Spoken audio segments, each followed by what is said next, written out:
जय दशा माता।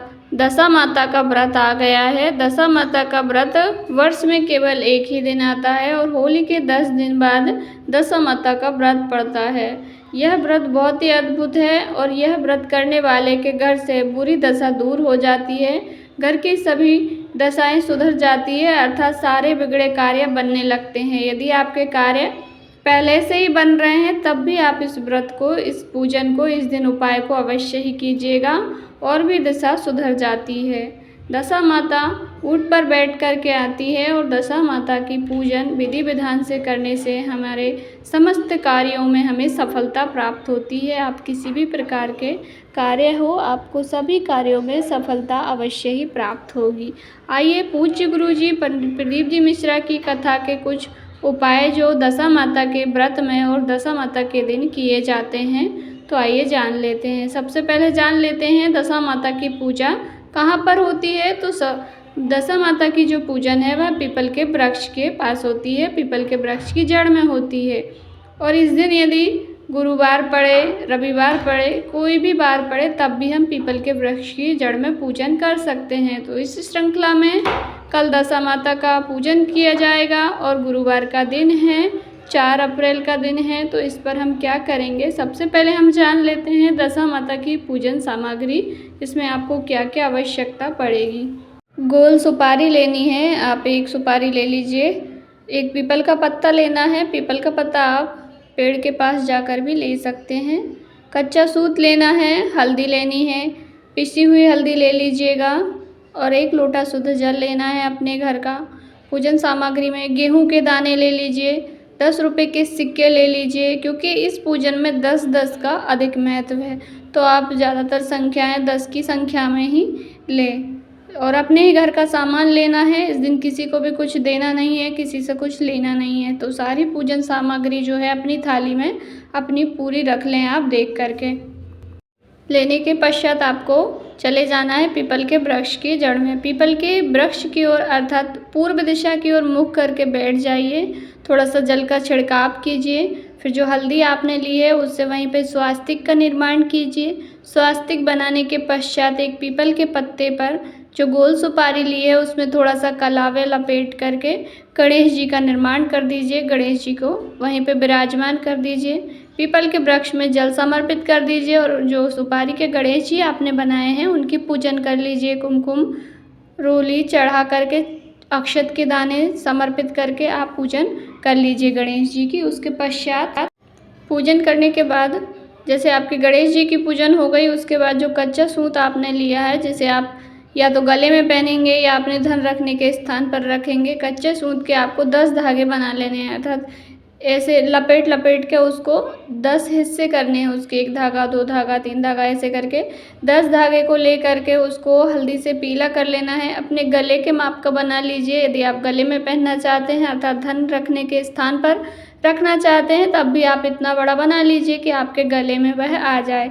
10 धागे हो जाएं, उसके बाद उसको 10 गठाने लगा लेनी है उसमें और उसको हल्दी से पीला कर लेना है। हल्दी को ज़रा गीला करके उसको पीला कर लीजिए। उसके बाद उसको थाली में रख लीजिए धागे को। फिर आपको पीपल वृक्ष की पूजन आपने कर ली, जल समर्पित कर दिया। फिर आपको बिंदी लगानी है पीपल के वृक्ष में।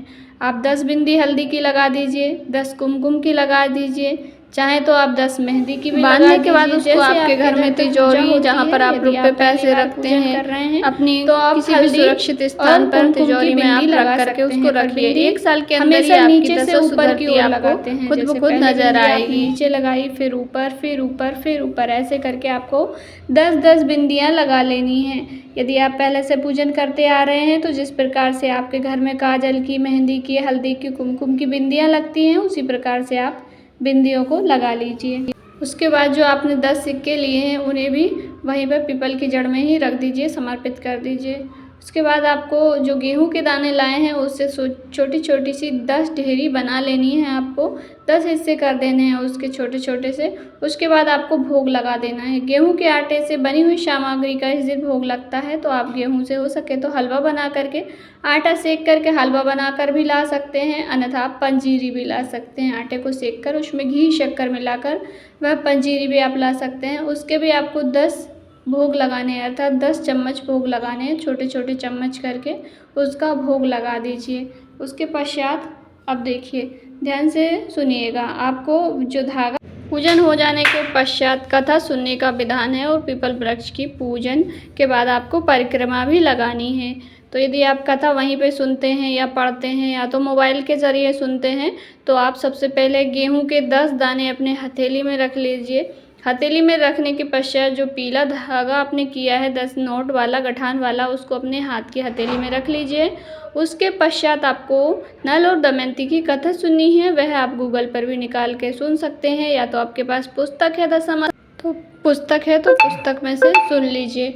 उसके पश्चात जो धागा है उसको आप उसी थाली में रख लीजिए आपकी, और जो 10 गेहूं के दाने हैं उसको पीपल के वृक्ष में समर्पित कर दीजिए, ठंडे कर दीजिए। उसके बाद आप जो कच्चा सूत अलग से लेकर के गए हैं, सूत आपको कच्चा और भी लेकर के जाना है। जैसे आपने 10 धागे का तो धागा बना लिया आपका, और भी सूत है उसको आप पीपल वृक्ष की परिक्रमा करनी है, आपको 10 परिक्रमा करनी है और 10 बार आपको लपेट देना है धागा।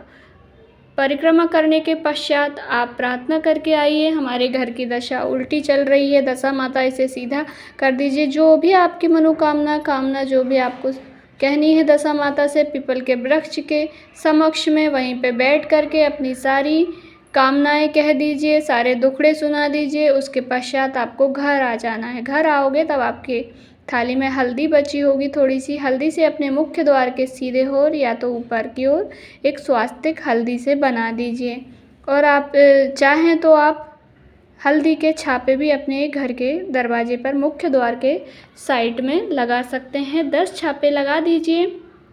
उसके पश्चात घर में प्रवेश कर जाइए। अगर आप छापे नहीं लगाना चाहते हैं, दीवार ख़राब हो जाएगी ऐसा चक्कर में, तो आप एक स्वास्तिक बना करके अपने घर में प्रवेश कर जाइए। चाहे तो आप 10 बिंदी भी हल्दी की छोटी छोटी सी लगा सकते हैं। घर में प्रवेश कर जाइए। प्रवेश करने के पश्चात आपके पास जो धागा है, या तो आप उसे धारण करना चाहते हैं, अपने गले में पहनना चाहते हैं तो उसको पहन लीजिए। यदि आप नहीं पहनना चाहते हैं, मोटा है, अच्छा नहीं लगेगा, तो आप ऐसी स्थिति में अपने धन रखने का जो भी स्थान है, आप जहाँ पर भी रुपया पैसा रखते हैं, वहाँ पर इसको रख दीजिए, बस रखा रहने दीजिए। फिर देखिए आपके घर की दशा माता कैसे सुधारती है। साल में एक बार ही ये मौका आता है, अवश्य ही कीजिएगा।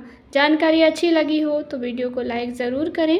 चैनल पर नए हैं तो सब्सक्राइब करें। कहीं पे कुछ समझ में नहीं आया हो तो आपका अपना चैनल है, आप कमेंट करके पूछिएगा, मैं आपको रिप्लाई अवश्य ही दूंगी। कमेंट बॉक्स में जय दशा माता, श्री शिवाय नमस्तुभ्यम, हर हर महादेव अवश्य ही टाइप करें।